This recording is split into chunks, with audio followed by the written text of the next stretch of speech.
हमारी मनुष्य जाति एक लंबे समय से हमारे ब्रह्मांड के रहस्य को सुलझाने में लगी है, लेकिन वहीं अगर हम बात करें हमारे सौर मंडल की, तो हमारा सौर मंडल भी काफी रहस्य में निकलकर सामने आया है। इसमें कई ऐसे खगोलीय पिंड छिपे हैं जो आज भी हमारे लिए बहुत ज्यादा रहस्यमय हैं। फिर चाहे वो एक ग्रह हो या ग्रह का कोई उपग्रह या फिर एक एस्ट्रॉइड। अगर हम बात करें हमारे सौर मंडल में मौजूद एस्ट्रॉइड्स की, तो इनमें से कई ऐसे हैं जो हमारी पृथ्वी का बेहद करीबी से चक्कर लगाते हैं, जिन्हें हम नियर अर्थ हैजर्डस एस्ट्रॉइड्स के नाम से भी जानते हैं, जिनकी कैटेगरी में वो सभी एस्ट्रॉइड्स आते हैं जो अपनी कक्षा के दौरान पृथ्वी के बेहद करीब तक आ जाते हैं, जिनके पृथ्वी से टकराने की संभावनाएं बाकी के एस्ट्रॉइड्स के मुकाबले काफी ज्यादा रहती है। इन्हीं नियर अर्थ हैजर्डस एस्ट्रॉइड्स में से एक है एपोफिस, जो कि आकार में भी काफी बड़ा है, जिसके 2029 में पृथ्वी से टकराने की संभावनाएं वैसे तो कम हैं, लेकिन वैज्ञानिकों द्वारा लगाई गई हैं। वैज्ञानिकों ने हाल ही में इसी एस्ट्रॉइड एपोफिस से जुड़ा कुछ ऐसा खोजा है जो कि बेहद खास और रहस्य में निकलकर सामने आया। इसी के साथ साथ दो वैज्ञानिकों का कहना है कि उन्होंने ओमुआमुआ से जुड़े कई रहस्यों के बारे में पता लगा लिया है और वो ये भी जान चुके हैं कि आखिर इस खगोलीय पिंड ओमुआमुआ का निर्माण कैसे हुआ था। तो आइए जानते हैं इन दोनों ही अपडेट्स के बारे में और ज्यादा विस्तार से आज के एस्ट्रोनॉमी अपडेट्स के इस एपिसोड में। तो आप देख रहे हैं स्पेस डोज और मैं हूं आपका host Pankaj into the universe with punk YouTube channel से। तो आइए शुरू करते हैं आज के इस एस्ट्रोनॉमी अपडेट्स के इस एपिसोड को।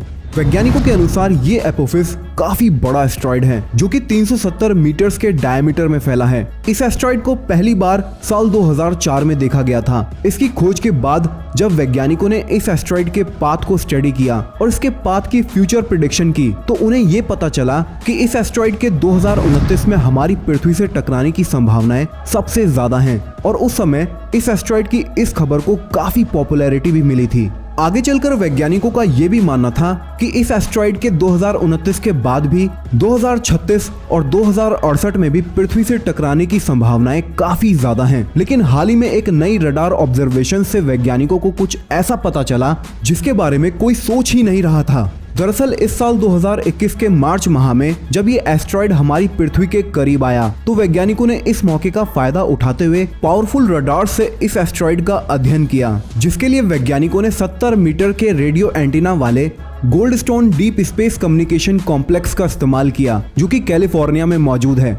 वैज्ञानिकों का कहना है कि एपोफिस के मार्च माह में हुए इस फ्लाईबाय के दौरान ये एस्ट्रॉइड हमारी पृथ्वी से लगभग 17 मिलियन किलोमीटर्स की दूरी से गुजरा था। हम इसकी दूरी को 150 मीटर्स की सटीकता से माप चुके हैं। गोल्डस्टोन कॉम्प्लेक्स के साथ साथ वैज्ञानिकों ने 100 मीटर के ग्रीन बैंक टेलीस्कोप का इस्तेमाल किया, जो कि वेस्ट वर्जीनिया में मौजूद है, ताकि एपोफिस की बेहतरीन तस्वीरें ली जा सकें। इसी के साथ इन टेलीस्कोप्स ने मिलकर काम किया ताकि एपोफिस से जुड़े डेटा को और ज्यादा डिटेल में हासिल किया जा सके। जहां गोल्डस्टोन डेटा को ट्रांसमिट कर रहा था, वहीं ग्रीन बैंक टेलीस्कोप डेटा को रिसीव कर रहा था, जिसे एक बायोस्टैटिक एक्सपेरिमेंट भी कहा जा सकता है, जिसकी वजह से एपोफिस से मिल रहे डेटा की स्ट्रेंथ 2 गुनी हो गई। हालांकि एपोफिस की मिली रडार इमेजरी अभी भी देखने पर हमें पिक्सेलेटेड ही दिखाई देगी, जिसके हर एक पिक्सल में एपोफिस का तकरीबन 38.75 मीटर्स का एरिया कैद है। अगर हम इस एस्ट्रॉइड की 17 मिलियन किलोमीटर्स की इस दूरी से तुलना करें, तो ये काफी हाई रेजोल्यूशन तस्वीरें हैं, क्योंकि इस एस्ट्रॉइड की ये दूरी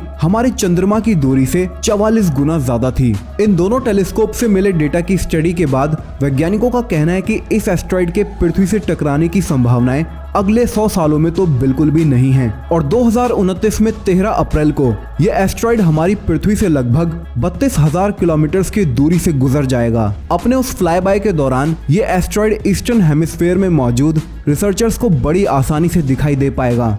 इस नई स्टडी को अंजाम देने वाली टीम का कहना है कि इस नए डेटा को और ज्यादा स्टडी करने पर हम इस एस्ट्रॉइड के आकार के बारे में काफी कुछ जान पाएंगे। पहले की रडार ऑब्जर्वेशंस के अनुसार एपोफिस का आकार एक मूंगफली जैसा है, जो कि हमारी पृथ्वी के पास पाए जाने वाले 200 मीटर्स के नियर अर्थ एस्ट्रॉइड्स में काफी ज्यादा आम है। इसी के साथ वैज्ञानिक इस एस्ट्रॉइड की रोटेशन और इसकी अपनी एक्सिस पर स्पिन को भी बेहतर तरह से समझने की कोशिश कर रहे हैं, जो कि वैज्ञानिकों की मदद यह समझने में करेगी कि आखिर 2029 में इस एस्ट्रॉइड के फ्लाईबाय के दौरान इसकी कौन सी साइड हमारी पृथ्वी की तरफ होगी। वैज्ञानिक इस बारे में भी जानने में लगे हुए हैं कि यारकोव स्काई एक्सेलरेशन या सूर्य की रोशनी से पैदा होने वाला किसी तरह का पुश या धक्का किस तरह के एस्ट्रॉइड्स के पाथ को बदल सकता है। एस्ट्रोनॉमर डेव थॉलन का कहना है कि हमें इस नई स्टडी से ये भी पता चला है कि ये एस्ट्रॉइड अपने ऑर्बिट में हमारी संभावित जगह से हर साल 170 मीटर खिसकता चला जा रहा है। उनका कहना है कि इन ऑब्जर्वेशंस को हासिल और एनालाइज करना आसान काम नहीं है। वैज्ञानिकों का कहना है कि आने वाले भविष्य में इस नए डेटा की स्टडी से शायद हम इस एस्ट्रॉइड के बारे में काफी कुछ नया जान पाएंगे। लेकिन फिलहाल के लिए हमारे लिए सबसे बड़ी खबर यही है कि इस एस्ट्रॉइड के पृथ्वी से टकराने की संभावनाएं अगले 100 सालों में ना के बराबर हैं। अब बात करते हैं हमारे सौरमंडल के बीच से सैर करने वाले एक खगोलीय पिंड ओमुआमुआ की। खगोल वैज्ञानिकों के लिए ये ओमुआमुआ काफी रहस्यमय पिंड रहा। इसके उस रहस्यमय आकार से लेकर इसका निर्माण कैसे हुआ, ये सब हमारे वैज्ञानिकों के लिए एक काफी बड़ा रहस्य है। 2017 में खोजा गया ये खगोलीय पिंड दरअसल हमारे सौरमंडल में साल 1995 में दाखिल हुआ था। उस समय इस खगोलीय पिंड की गति काफी कम थी, लेकिन हमारे सौरमंडल में केंद्र की तरफ आते हुए इसकी गति काफी ज्यादा बढ़ गई थी और यही कारण रहा था कि खगोल वैज्ञानिक इस खगोलीय पिंड की काफी लिमिटेड ऑब्जर्वेशंस को ही कर पाए थे। इससे मिले डेटा के इतने ज्यादा लिमिटेड होने की वजह से वैज्ञानिक ये नहीं जान पाए थे कि आखिर असल में यह खगोलीय पिंड है क्या और ये किस चीज का बना हुआ है। जहाँ कई वैज्ञानिकों ने इसे एक कॉमेट या एस्ट्रॉइड के जैसा बताया, तो कईयों का कहना था कि ओमुआमुआ एक एलियन स्पेसक्राफ्ट था जो हमारे सौरमंडल का अध्ययन करने आया था। उनके ऐसा कहने के पीछे का जो कारण था वो भी काफी हद तक सही नजर आ रहा था, क्योंकि ये ओमुआमुआ किसी भी कॉमेट के जैसा नहीं था, क्योंकि इसके पास किसी आम कॉमेट जैसे एक पूंछ नहीं थी और इसका वो सिगार जैसा आकार भी हमारे लिए काफी रहस्यमय बना रहा था। लेकिन हाल ही में 2 वैज्ञानिक स्टीवन डैश और एलन जैक्सन ने अपनी एक नई स्टडी को पब्लिश किया है। इनके अनुसार ये ओमुआमुआ एक खगोलीय पिंड है जो कई तरह की आइस से मिलकर बना है। उन्होंने अपनी रिसर्च से यह भी पता लगाया कि इस ओमुआमुआ पर एक खास तरह की बर्फ अत्यधिक मात्रा में मौजूद थी जो हमें हमारे सौरमंडल के बाहरी बॉडीज पर देखने को मिलती है, जैसे प्लूटो पर, और वो बर्फ है नाइट्रोजनाइज। इसी बर्फ की मौजूदगी की वजह से ये ओमुआमुआ हमें काफी चमकीला दिखाई दिया था और इसके सूर्य के करीब जाने पर इसी बर्फ के पिघलने की वजह से ओमुआमुआ की गति में हमें काफी तेजी देखने को मिली थी। जैक्सन का कहना है कि हमें जब हमारी ऑब्जर्वेशंस में एक चमकदार सतह के संकेत मिले थे तो हमें तभी पता चल गया था कि वो नाइट्रोजन आइज ही है जो ओमुआमुआ की चमक के पीछे का कारण है। इसी के साथ उनका कहना है कि इस ओमुआमुआ का निर्माण किसी प्लूटो जैसे ग्रह से किसी बड़ी चीज के टकराने की वजह से हुआ है और ऐसा कहने के लिए उन्होंने हमारे सौर मंडल के शुरुआती मॉडल्स का अध्ययन किया। उनका कहना है कि आज से तकरीबन 500 मिलियन साल पहले